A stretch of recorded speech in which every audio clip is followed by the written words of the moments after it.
Justin Trudeau বহু আলোচিত Canadian রাজনীতিবিদ। তিনি কানাডার নেতা হিসাবে 2015 সালে দেশটির 23তম প্রধানমন্ত্রী হিসাবে নির্বাচন হয়েছে। জো ক্লার্কের পর তিনি কানাডার তৃতীয় কম বয়স্ক প্রধানমন্ত্রী হিসাবে রাজ্যের ভারপ্রাপ্ত গ্রহণ করেছেন। ইতিমধ্যে তিনি রাজনীতিতে সুচিন্তিত মতবাদ ব্যক্ত করে মানুষের কাছে হয়ে উঠেছেন অসম্ভব জনপ্রিয় ও অজ্ঞতার প্রতীক। রোহিঙ্গা ইস্যু সহ নানা ইস্যুতে তিনি হয়ে উঠেছেন নির্ভীক এবং বাস্তুহারা মানুষের দিকে পাড়ি দিয়েছেন সমমর্মিতার হাত। এবং নিজের জন্মের সময় পৃথিবীতে আসেন সাম্প্রতিককালে সবচেয়ে আলোকিত হৃদয়গায়ী জাস্টিন ট্রুডো। অবশ্য নিয়মটা তিনি সরকারিভাবে প্রবর্তন করেননি বা তিনি সরাসরি পরিবর্তন করেননি।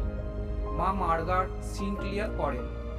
সেই সময় জন্মদানের পক্ষে সন্তানের বাবার প্রবেশ করার নিয়ম ছিল না, কিন্তু মার্গারের এই নিয়মের বিরোধিতা করেন এবং প্রথমবার হাসপাতালের কর্তৃপক্ষ এই নিয়ম চালু করেন যে কোনো মহিলা সন্তান জন্ম দেবার সময় তার স্বামী ও সাথে থাকতে পারবে। পরবর্তীকালে কানাডার অন্যান্য হাসপাতালগুলিতেও এই নিয়ম চালু করা হয়। বুঝতেই পারছেন, নতুন নিয়ম চালু করতে পেরেছিলেন তার মা, তাহলে তার সন্তান সাধারণ কেউ হবে না। 1971 সালে খ্রিস্টমাস তথা 25 ডিসেম্বর কানাডার অটোয়ারায় জাস্টিন ট্রুডো জন্মগ্রহণ করেন। তার পুরো নাম হচ্ছে জাস্টিন পিয়ের জেমস ট্রুডো। তার বাবা কানাডার সাবেক প্রধানমন্ত্রী পিয়ের ইলিয়েট ট্রুডো, যিনি 1968 সাল থেকে 1979 সাল এবং 1980 সাল থেকে 1984 সাল পর্যন্ত কানাডার প্রধানমন্ত্রীর দায়িত্ব পালন করেছেন, যাকে বলা হয় আধুনিক কানাডার জনক। তার মা মার্গার ক্লিয়ার অভিনেত্রী ও সমাজসেবিকাও ছিলেন। জাস্টিন ট্রুডো শৈশব কেটেছে একটি সরকারি বাসভবনে।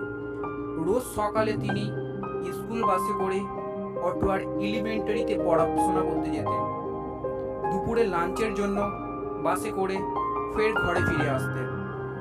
পরবর্তী সময় তিনি ম্যাকলিন ইউনিভার্সিটি থেকে প্রথমে লিটারেচারের ব্যাচেলরটি অর্জন করেন এবং পরে ব্রিটিশ কম্বোডিয়া বিশ্ববিদ্যালয়ে ব্যাচেলর অফ এডুকেশন ডিগ্রি লাভ করেন। গ্র্যাজুয়েশন শেষ করে জাস্টিন ওয়েস্ট পয়েন্ট একাডেমিতে ফ্রেঞ্চ ল্যাঙ্গুয়েজ এবং স্যার উইনস্টন চার্চিল সেকেন্ডারি স্কুলেতে গণিতের শিক্ষক হিসাবে কিছুদিন শিক্ষকতাও করেন। এরপর তিনি মন্টি ইউনিভার্সিটির অধীনে মন্টিলের পলিটেকনিক থেকে প্রকৌশল বিষয়ে পড়াশোনা করেন। এরপর তিনি এনরোলমেন্ট জিওগ্রাফি বিভাগে মাস্টার প্রোগ্রামে ভর্তিও হন, কিন্তু সরকারি চাকরি পাওয়ার পর তিনি ব্যস্ততার কারণে এই কোর্স সম্পূর্ণ করতে পারেনি। 2002 সাল থেকে 2006 সাল পর্যন্ত পারিবারিক বন্ধু জ্যাকুই হেরবার্টকে নিয়ে জাস্টিন ট্রুডো শুরু করেন cutting off edge youth program নামে তরুণদের একটি অ্যাডভোকেসি কর্মসূচি। জাস্টিন ট্রুডো ছিলেন এই কর্মসূচির সভাপতি। পাশাপাশি 2002 সাল থেকে 2003 সাল পর্যন্ত তিনি ছিলেন কানাডার সিবিসি রেডিওর কানাডার সিরিজের একজন প্যানেলিস্ট ব্যক্তিত্ব।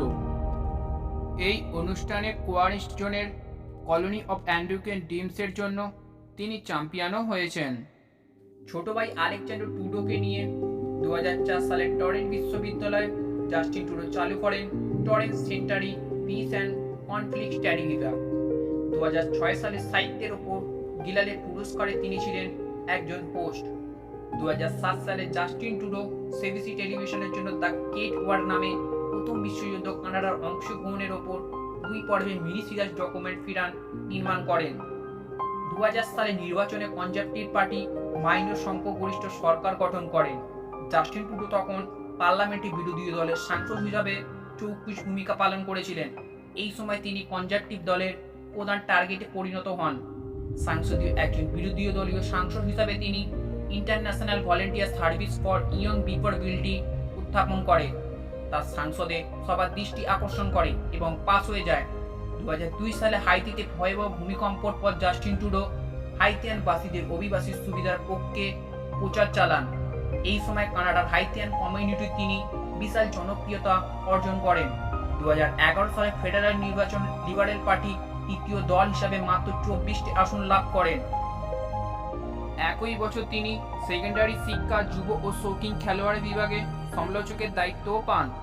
2013 সালে এপ্রিলে জাস্টিন ট্রুডো লিবারেল পার্টির নেতৃত্ব গ্রহণ করে। 2015 সালে 19 অক্টোবর নির্বাচনের নেতৃত্বের ইতিহাসের সর্বোচ্চ আসন নিয়ে লিবারেল পার্টি সরকার গঠন করে এবং তিনি 23তম প্রধানমন্ত্রী হিসাবে শপথ গ্রহণ করেন।